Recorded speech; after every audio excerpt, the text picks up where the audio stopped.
मोर्चाची रूपरेषा थोडी थांबावी. तुम्ही रिक्षावाले पुढे घ्या. तुमची गाडी सगळ्यांना विनंती आहे, कोणी गडबड करू नका, कोणी गडबड करू नका. आपली स्टेज दिसली पाहिजे, 2 मिनिटं लाईन लावा. आपली स्टेज कमी आहे, 2 मिनिटं लाईन लावा. हे जे समोर आले त्यांनी हात विनंती आहे, त्यांनी 2 मिनिटं लाईन लावा. जास्त फोटोग्राफीचं मजा पडू नका. कोणी मी कॅप्टन कमलेश्वर दाभाडे. काय सांगाल आजच्या सांगायचं असं झालं की आज 75 वर्षाच्या कालावधीमध्ये सैनिकाला कधीही रस्त्यावर उतरण्याची पाळी आलेली नाही आहे. कारण सैनिक हा शिस्तप्रिय आणि नियमांचे पालन करणारं व्यक्तिमत्व आहे. परंतु आता समस्या अशी आली की सरकार हे सैनिकांच्या प्रति उदासीन झालेलं आहे. सैनिकांच्या ज्या मागण्या समस्या आहे याच्यावरती कोणाचंही लक्ष नाही आहे. कारण सभागृहामध्ये, विधानसभेच्या सभागृहामध्ये, विधान परिषदेमध्ये आमचा आवाज उठवणारा आमचं नेतृत्व नाही. एक शिक्षक मतदारसंघ आहे, शिक्षकांचा आवाज उठवणारा तिथे नेता आहे, म्हणून शिक्षकांना आणखी पुढे भटकावं लागत नाही. परंतु आमच्या सैनिकांचा आवाज उठवणारा कोणी नाही आणि म्हणून आम्ही कुठेही बसलो असलो तरी आमच्या समस्यावर ध्यान देणारं राजनीतिक नेतृत्व कोणी नाही आहे. म्हणून सर्वप्रथम आमची मागणी आहे की विधान परिषद आणि विधानसभेमध्ये कमीत कमी राज्यपाल कोट्यातून 2 सैनिक सभासद हे आमदार म्हणून राज्यपाल कोट्यातून नियुक्त करण्यात यावे. प्रथम मागणी ही आहे. दुसरी मागणी आमची अशी आहे की राज्य सरकारचा कर्मचारी जेव्हा मृत पावतो त्यावेळेस त्या कर्मचाऱ्याला राज्य सरकारमार्फत त्यांच्या परिवाराचा उदरनिर्वाह होण्याकरता एक सरकारी एक नोकरी दिल्या जाते की ज्यामुळे त्याचा परिवाराचं भविष्य सुरक्षित होते. परंतु आमचा सैनिक ज्याचं एक सर्वोच्च बलिदान आहे, त्याच्या देशसेवेमध्ये कसल्याही प्रकारची कमी नाही. परंतु जे शहीद झाल्यानंतरही त्या शहीदाला थोडीफार रक्कम दिल्या जाते. परंतु आणि ॲक्सिडेंटल का कोणी डेथ झाली त्याला एक थोडीफार रक्कम दिल्यानंतर त्याला अशी सरकारी हमी, शाश्वत हमी कुठलीही मिळत नाही आणि त्याला एक सरकारी नोकरी दिल्या जात नाही. तर आमची हीच मागणी आहे की सैनिक ॲक्सिडेंटल मृत्यू झाल्यानंतर त्यांना परिवाराला एक अनुकंपा माध्यमातून एक सरकारी नोकरी देण्यात यावी. जय हिंद. मी सुभेदार गुणवंत सोमकोर. काय सांगा. सैनिक एकता एल्गार मोर्चाचा मी संपर्क प्रमुख, मीडिया प्रमुख आहे. आम्हाला सांगायचं हे आहे साहेब, भारत देशामधल्या नेते हे विसरले आहेत.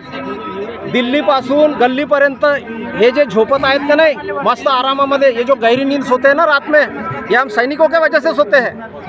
आज इतिहास गवाह इस बात का, जब जब देश के ऊपर संकट आया, चाहे बाढ़ हो, चाहे भूकंप हो, चाहे सीमा सुरक्षा हो, सैनिकों ने साथ दिया है. और आज ये सैनिकों के मांग नहीं मान रहे, ये बहुत दुखद बात है. ना केंद्र सरकार मानती ना राज्य सरकार मानती. वही कहावत है, सैनिकाचा परिवार उपाशी आणि नेता तुपाशी, अशी परिस्थिती निर्माण केली आहे ह्या लोकांनी. जय हिंद. दफेदार श्याम परसोडकर सैनिक प्रवाहामध्ये 20-25 वर्षापासून काम करतो आहे. 1 रँक 1 पेन्शनपासून सैनिकाला रस्त्यावर उतरायची गरजच पडायला नको. परंतु सरकार बाध्य करते का सैनिकांनी आपले मेडल, टोप्या गळगळून रस्त्यावर उतर, लोकांना दाखवावं का आम्ही किती सैनिकावर अन्याय करतो आहे. हे सरकार कुठे झोपलं आहे. एक नगरसेवक असेल तर त्याला एवढा मान मिळतो, सन्माना तो करत काही ना, नुसतं चोऱ्या करतो, भ्रष्टाचार करतो. पण त्याला सैनिक प्रत्येक सैनिक युद्धामध्ये असतो, ऑपरेशनमध्ये असतो.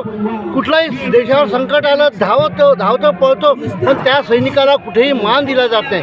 त्याला कुठेही ऑफिसमध्ये कुठल्याही याला साधी खुर्चीसुद्धा आम्ही जाऊन सांगतो का अरे मी 3 युद्ध खेळलो आहे बरं, पण तो चोर कर्मचारी साधा आपल्याकडे पाहतसुद्धा नाही.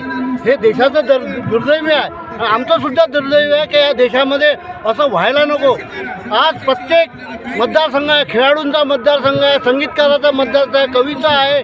पण आम्ही 11 लाख माजी सैनिक असून आमचा एकही आवाज विधान परिषदेत नाही, विधानसभेत नाही. तो आवाज तयार करण्यासाठी आम्हाला राज्यपाल कोट्यातून कमीत कमी 2 मतदारसंघ देण्यात यावे. धन्यवाद. माधव मोहिते. मी नायक सरदार माधव मोहिते 65 आणि 71च्या लढाईमध्ये होतो. आता माझा वय 83 वर्षाचा आहे आणि या वयामध्ये आपल्या मागण्यासाठी आम्हाला उभं राहावं लागत आहे. आणि आमच्या मिळालेल्या जागा आम्ही घेतलेला सरकारी जागा आम्हाला मिळालेली सुद्धा गव्हर्नमेंटने दुसऱ्याला भाडेपट्ट्यावर देण्याचा प्रयत्न करते. म्हणजे इतके प्रयत्न करून सुद्धा आमच्या पाठी वालीवासी कोणीच नाही विधान भवनामध्ये. आणि विधान भवनामध्ये आमचा जर माणूस असेल तर त्याला अडचणी माहीत आहे, तो लढलेला आहे, सैन्याबद्दल माहिती आहे त्यांना. तर हे सर्व करण्यासाठी आम्हाला किती वर्षापासून पहिले आमचे MLC होते, पहिलं नव्वद एकांच्या वेळेसमध्ये ते काही राहिले, काही कारणामुळे त्यांनी ते MLC सोडली आणि त्याच्यानंतर त्यांनी बंद करून टाकलं. तर आमची विनंती आहे सरकारला की आम्हाला आमच्या ज्या मागण्या आहेत तुमच्या याच्या राज्यामध्ये पूर्ण कराव्या.